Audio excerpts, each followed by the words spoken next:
Hi, my name is Nancy, and I graduated from the University of North Dakota with a master's degree in education, instructional design and technology with an emphasis in computer and web design. I graduated with a 4.0 GPA. But I don't tell you this to brag. I tell you this because I want to tell you a tale. And at the end of my tale, it is my hope you will know you can always come to me, and I will do my best to help you. I want you to succeed because when you succeed, I succeed. When I went back to college, I knew I would have difficulty with left and right and mirror images if they were in my classes. For a long time, I was fine, but then I had to take beginning, intermediate, and college algebra. Beginning and intermediate algebra were great. I held the highest GPA in the class. I sailed through the work. And then I registered for college algebra, and I knew I was in trouble the moment I opened the textbook.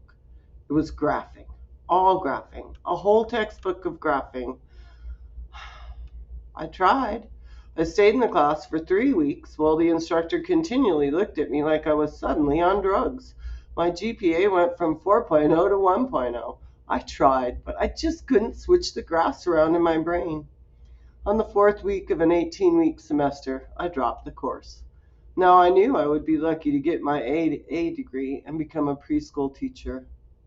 My dreams of becoming an elementary school teacher were gone, up in smoke. Poof. A week later, my math teacher showed up at my student worker desk. Why did you quit?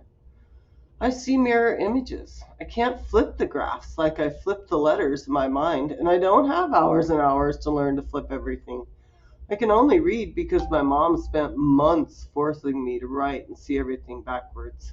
Well, to me it was backwards, but I guess to everyone else it was normal. I just can't learn any more math, I guess. So you see my graphs as mirror images?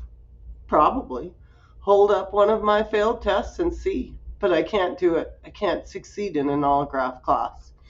Will you please now just leave me alone? I see.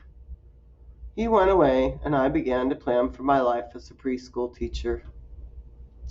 The next semester, my math teacher came back to my student worker job. Sign up for college algebra. I told you I can't do the graphs. The whole book is graphs. I have work to do. Leave me alone. There is one chapter with graphing, and that chapter I am going to hold your graphs up to the mirror. Come back to class. I went back to class, and I was once again the top person in class because Mr. Shad did what he said. He held my graphs up to the mirror and he graded them. He changed his textbook for me.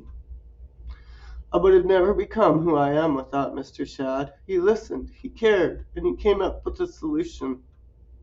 And that's the kind of teacher I want to be.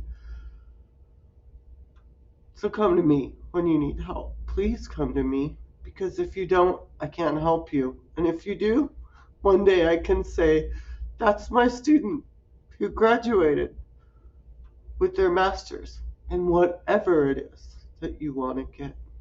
Thank you, and I'll see you on the flip side.